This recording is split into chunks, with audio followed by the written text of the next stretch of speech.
Welcome back, everybody. I have a really special guest with me today, Dr. Jason Sifford, who is one of the composers whose music is on the new Federation Festival's bulletin. His book is Beware the Jabberwock. Welcome, Jason.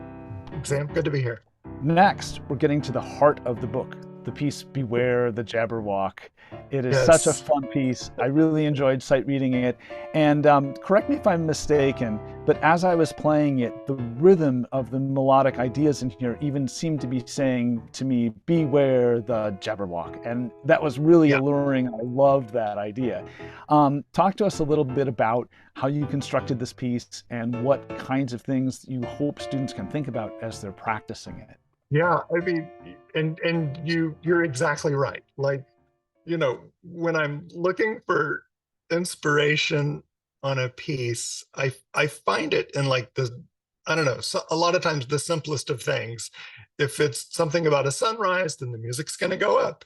If it's a gentle rain, then it's kind of like this. And in this case, it's like, I don't know what a Jabberwock sounds like, but I know two things. I know the rhythm of the words, as you said, beware the Jabberwock. And then I knew that it's probably big and it's stomping through the forest, right?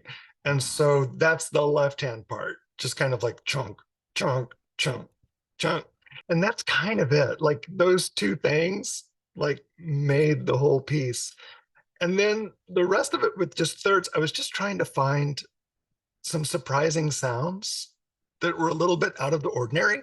Because for the first time, again, thinking about the book as a story, this is where the monster comes. The monster's like different. It's from an evil place or something. And so I wanted the harmonies to reflect that. It needed to sound not like Brillig and not like In the Wave. It had to have something new and strange. And so, yeah, that's why I ended up with a few pretty striking shifts in the harmony. Very cool. One of the challenges that I saw in this piece is that there's a few moments like measure 3 and 5 and 7 where we have a half note that slurs to a quarter note in the right hand while the left hand is playing staccato.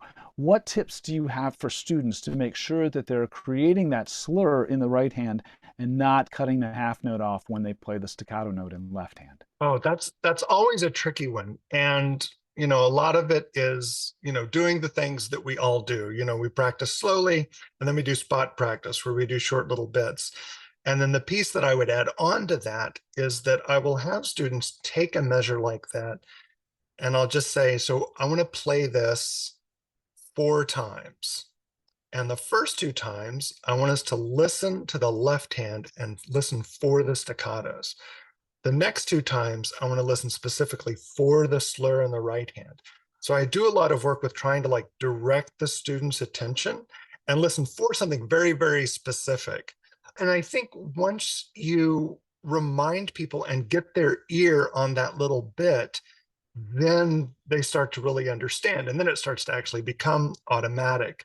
I love that. That is just wonderful advice, talking about focusing a student's attention on one particular aspect in order to be able to improve that particular aspect. I think that's just wonderful and awesome.